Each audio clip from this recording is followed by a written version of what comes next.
Pourquoi est-ce qu'aujourd'hui, alors qu'on n'a jamais eu autant de moyens de se rencontrer, de partager et de communiquer, tant de personnes galèrent justement en amour? Pourquoi est-ce que les histoires durent moins longtemps? Pourquoi, en général, elles sont de plus en plus compliquées? Est-ce que c'est un problème de société? Est-ce qu'on a changé tout simplement notre manière d'aimer?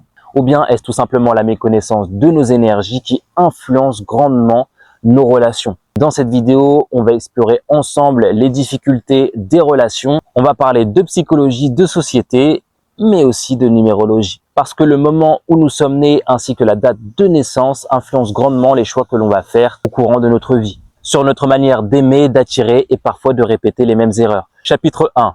L'évolution de l'amour dans la société. Autrefois, l'amour était synonyme de sécurité, de famille et de mariage. Aujourd'hui, l'amour est synonyme de choix, de liberté et de multiples options. Mais aussi, ce qui va avec le choix et les multiples options, c'est l'instabilité et le fait d'avoir davantage de doutes. On peut également citer l'impact des réseaux sociaux qui a totalement modifié la manière dont on a appréhendé les rencontres, puisqu'auparavant, les rencontres se faisaient soit sur le lieu du travail ou bien, par exemple, en boîte de nuit ou dans les bars. Les relations étaient beaucoup plus directes et beaucoup plus authentiques. Aujourd'hui, avec les réseaux sociaux, on assiste à un basculement total, une sorte d'amour zapping, une sorte de choix infini. Par conséquent, l'engagement se réduit à mesure que la personne va avoir des options. Plus elle va avoir d'options, plus elle va avoir des difficultés à s'engager. Il y a également le phénomène de comparaison permanente. On assiste aujourd'hui également à une pression sociale inversée.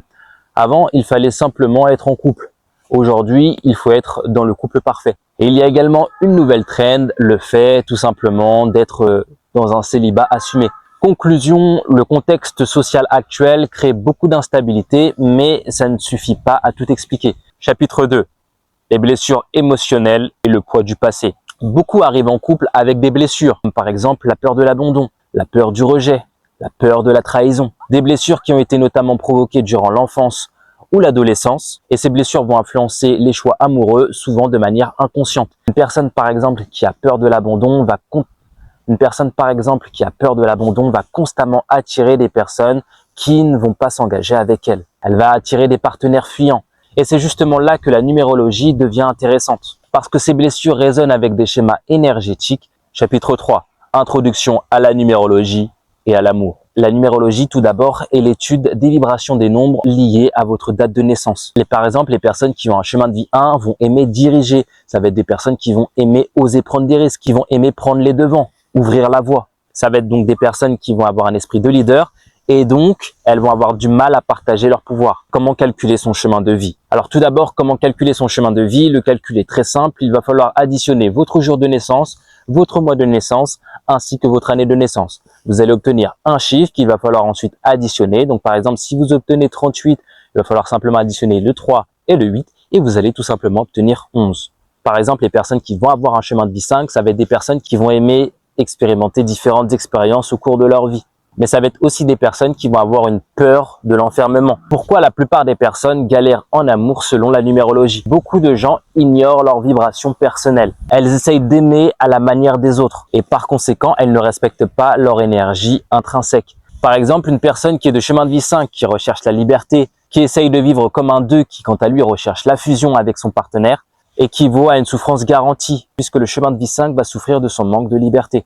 Autre exemple, une personne de chemin de vie 8 qui recherche la puissance et la matérialité, si sa partenaire est de chemin de vie 7, la mésentente est assurée, puisque le chemin de vie 7, quant à lui, recherche la spiritualité, la profondeur et l'introspection. Il y a par conséquent une confrontation énergétique, les deux ne sont pas alignés au niveau de leurs valeurs. Les incompatibilités ne sont pas forcément définitives, mais elles demandent déjà d'en avoir conscience et éventuellement de trouver un équilibre, d'être avec une partenaire ou avec un partenaire qui vous convient. La numérologie est un formidable outil pour se connaître soi-même, mais également pour connaître les autres et pour également apprendre à sortir des schémas répétitifs. Par exemple, si vous êtes de chemin de vie 5 et en relation, accordez-vous des moments où vous pouvez expérimenter votre liberté personnelle, des moments où vous partez seul en voyage, des moments que ce soit par exemple durant un week-end ou même par exemple durant quelques jours. Le but est que chacun s'adapte pour que la relation puisse être équilibrée. Si l'amour est difficile aujourd'hui, c'est à la fois à cause du contexte social, des blessures personnelles et également des énergies personnelles. La numérologie est là justement pour vous apporter des indices, d'éclairer votre chemin et d'augmenter vos probabilités de trouver le meilleur partenaire.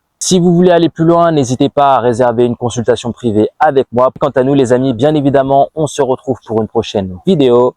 Ciao, ciao!